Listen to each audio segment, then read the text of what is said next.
salam semangat. Apa kabar Bapak Ibu Saudara semua? Pasti kabarnya selalu baik-baik. Sebentar lagi kita akan beribadah kepada Tuhan. Mari kita siapkan hati kita. Selamat mengikuti ibadah. Tuhan Yesus memberkati.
sampai hari ini Tuhan, semuanya karena anugerah Tuhan. Dan kami mempersiapkan hati kami untuk mau mempermuliakan dan meninggikan nama Tuhan. Dan kami percaya Tuhan hadir bersama-sama dengan kami, memimpin, menyertai ibadah kami hari ini. Dalam menyerupi ibadah ini nama Tuhan yang sedang permuliakan. Terima kasih Tuhan, terima kasih Tuhan. Kami menyerahkan waktu ini ke dalam tangan Tuhan. Di dalam nama Yesus kami mengucap syukur dan berdoa. Haleluya. Amin. Haleluya. Haleluya. Mari kita memuji Tuhan, memuliakan nama Tuhan. Mari kita lakukan satu pujian kepada Tuhan. Kerahkan kekuatan Tuhan. Kerahkanlah kekuatan-Mu ya Allah. Tunjukkanlah kuasa-Mu ya Tuhan. Serahkanlah musuhmu, selamatkanlah umat-Mu. Allah dahsyat di tempat kudusnya. Allah bangkit bersorangan. Allah bangkit bernyanyilah. Musuh dikalahkan, umatnya dibebaskan. Allah dahsyat di tempat kudusnya. Allah bangkit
Tuhan Yesus, kami bersyukur malam hari ini kami telah menaikkan setiap pujian penyembahan kami.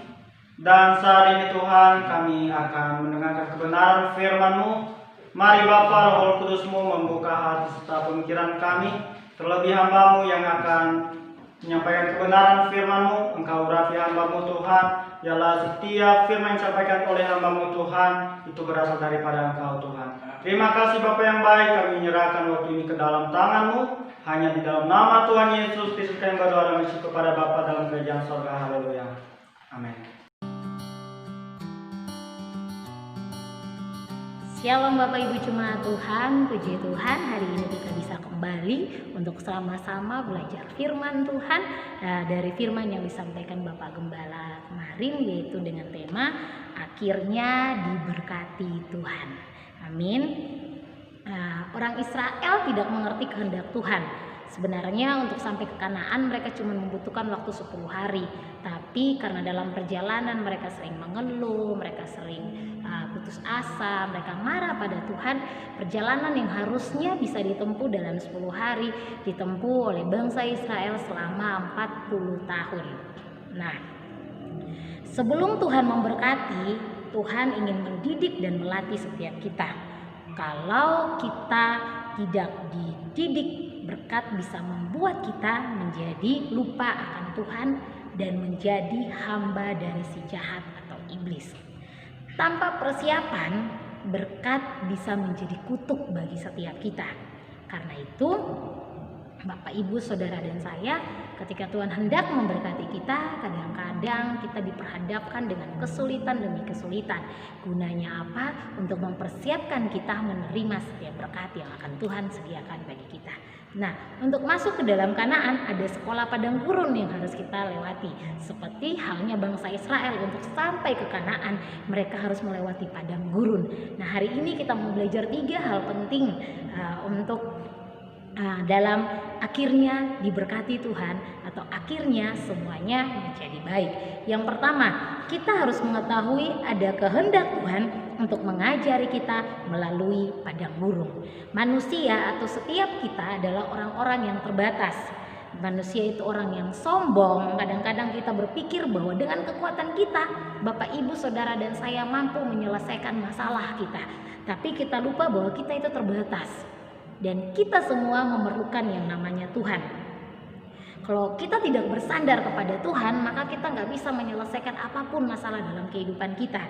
Tapi kadang-kadang Tuhan harus melatih kita melewati padang gurun untuk membuat kita sadar bahwa kita adalah orang-orang yang terbatas. Dan membuat kita mengerti bahwa untuk menerima berkat Tuhan, kita harus mempersiapkan bejana kita dengan baik. Nah, kalau kita lihat bangsa Israel, bagaimana Tuhan melatih mereka melewati padang gurun, bagaimana Tuhan mengajari mereka untuk bersandar sepenuhnya kepada Tuhan, kita akan menemukan ada begitu banyak proses yang mereka lewati selama mereka ada di padang gurun. Yang pertama, ketika mereka keluar dari Mesir, Tuhan mengajari mereka bahwa mereka harus melewati Laut Merah, di mana Tuhan membelah laut itu dan membuat bangsa Israel berjalan di tanah yang kering. Tuhan mau mengajari mereka bahwa Tuhan itu adalah Tuhan yang bisa melakukan apapun. Sedangkan manusia atau kita adalah orang-orang yang terbatas. Bagaimana ketika mereka melewati padang gurun dan mereka kehausan, lalu yang mereka temukan adalah air pahit. Di situ Tuhan melatih lagi bangsa Israel untuk jangan bersungut-sungut, tapi mengandalkan Tuhan dalam kehidupan mereka. Lalu kisah di mana mereka lapar dan mereka mengeluh pada Musa bahwa mereka ingin makan. Musa datang kepada Tuhan dan Tuhan melatih lagi bangsa Israel bagaimana mereka hanya berharap kepada Tuhan. Tuhan memberikan mereka mana dan makan daging burung puyuh. Dan yang kalau menurut pemikiran kita secara manusia, bangsa Israel sebanyak itu bagaimana bisa makan atau bagaimana bisa tersedia semua yang mereka butuhkan. Sampai-sampai Musa pun sempat berpikir, ikan di laut pun kalau dikasih nggak akan cukup untuk bangsa ini Tuhan, untuk umatmu. Tapi bagi Tuhan tidak ada yang mustahil. Dan Tuhan pengen melatih bangsa Israel agar mereka bersandar hanya kepada Tuhan, bahwa Tuhanlah sumber berkat. Dan untuk mendapatkan berkat itu, kita harus bersandar hanya kepada Tuhan. Karena itu Bapak, Ibu, Saudara dan saya, kalau hari ini kita sedang melewati padang gurun kehidupan kita, yang Tuhan mau adalah kita belajar dan mari kita bertumbuh di dalamnya. Yang kedua yang mau kita pelajari bersama-sama adalah waktu bangsa Israel melakukan perintah atau firman Tuhan, mereka hidup. Amin. Waktu kita hidup sesuai dengan firman Tuhan, waktu kita berjalan sesuai dengan kehendak Tuhan, maka kita akan menjadi orang-orang yang berhasil di dalam Tuhan. Nah, perintah Tuhan adalah sumber hidup kita. Manusia ketika melakukan dan menerima firman Tuhan, di situ baru kita bisa hidup. Karena firman Tuhan katakan janjimu itu yang menghidupkan kembali setiap kita. Berarti kita hidup bukan dari janji-janji manusia yang omong kosong. Bapak, Ibu, Saudara dan saya, kita hidup dari janji Tuhan. Dan janji itu yang menghidupkan kembali setiap kita. Orang yang percaya Tuhan harus melakukan firman Tuhan. Dan ketika kita melakukan firman Tuhan, kita nggak akan tergantung dengan situasi di sekitar kita. Di dalam 10 perintah Tuhan, ada perintah pertama sampai keempat yang mengajari tentang hubungan manusia dengan Tuhan. Sedangkan kelima sampai ke-10 adalah bagaimana hubungan kita dengan sesama. Dan ketika Tuhan memberikan perintah ini, Tuhan mau mengatakan kepada kita bahwa untuk memiliki kehidupan yang berhasil, kita harus melakukan 2 hal ini. Membangun hubungan dengan Tuhan dan memiliki relasi yang baik dengan sesama. Ketika kita dapat membangun hubungan yang baik dengan Tuhan, maka hubungan kita dengan sesama pun akan terjaga dengan baik. Nah, Bapak Ibu, melalui kesulitan kita belajar untuk mengerti kehendak Tuhan di dalam kehidupan kita. Kita belajar untuk tidak memakai cara kita, tapi kita belajar untuk memakai caranya Tuhan. Caranya Tuhan semua ada dan tertulis di dalam firman Tuhan. Karena itu, carilah dahulu kerajaan Allah dan kebenarannya, maka semuanya akan Tuhan tambahkan kepada kita. Ketika kita mencari Tuhan, ketika kita melakukan kehendak Tuhan, maka semua yang kita butuhkan atau semua yang kita pergumulkan pasti akan Tuhan berikan kepada kita. Dan yang ketiga yang mau kita pelajari bersama-sama adalah lewat padang gurun kita belajar untuk tahu kehendak Tuhan. Apa kehendak Tuhan buat Bapak, Ibu, Saudara dan saya? Tadi kita sudah belajar bahwa kehendak Tuhan bahwa pada akhirnya kita semua diberkati oleh Tuhan. Amin. Pada akhirnya semua yang terjadi itu mendatangkan kebaikan buat setiap kita. Karena itu, melalui kesulitan Tuhan mau mendidik kita untuk menjadi seperti yang Tuhan mau. Tuhan mau melatih kita untuk menerima berkat-berkat Tuhan. Kita tahu dengan jelas bahwa kesulitan itu proses yang Tuhan pakai untuk mendidik kita, melatih kita, dan membawa kita melewati sekolah kehidupan lewat padang gurun, lewat kesulitan, hanya untuk pada akhirnya untuk kebaikan kita. Pada akhirnya supaya Bapak, Ibu, Saudara dan saya diberkati oleh Tuhan. Kalau kita mengerti hal ini dengan baik, maka kita nggak akan pernah bersungut-sungut waktu hadapi masalah atau kesulitan. Bapak, Ibu dan saya ketika ada tekanan, ketika kita dalam situasi corona seperti ini, ketika mungkin pekerjaannya tiba-tiba dihentikan, ketika mungkin kita sakit, kita nggak akan mengeluh sama Tuhan atau kita nggak akan menjadi kecewa karena kita tahu bahwa lewati kesulitan pada akhirnya kehendak Tuhan adalah kita diberkati oleh Tuhan. Pada akhirnya Tuhan melatih kita, merendahkan hati kita supaya kita mengerti bahwa Tuhanlah sumber segala sesuatu. Demikian firman Tuhan kita hari ini. Harapannya Bapak, Ibu, Saudara dan saya lewat firman ini kita bertumbuh bersama-sama. Kita berdoa, Tuhan, kami bersyukur karena kami tahu apapun yang terjadi dalam hidup kami akhirnya semua mendatangkan kebaikan. Kehendak Tuhan kami diberkati. Karena itu kami bersyukur kalau saat ini semua jemaat Tuhan sedang melewati masa-masa yang sulit, mungkin dalam tekanan, sakit penyakit, kehilangan pekerjaan, bingung akan masa depan atau apapun itu Tuhan. Ketika kami ada dalam padang gurun, ketika kami diproses dalam sekolah kehidupan kami mau belajar bahwa pada akhirnya kehendak Tuhan kami diberkati. Semuanya menjadi baik. Dengan begitu kami tetap mengucap syukur di tengah-tengah tantangan dalam hidup kami. Terima kasih Bapa, ajar kami bertumbuh bersama-sama di dalam Engkau lewat firman Tuhan hari ini. Hanya di dalam nama Tuhan Yesus kami berdoa. Haleluya. Amin. Shalom Bapak Ibu, Tuhan memberkati.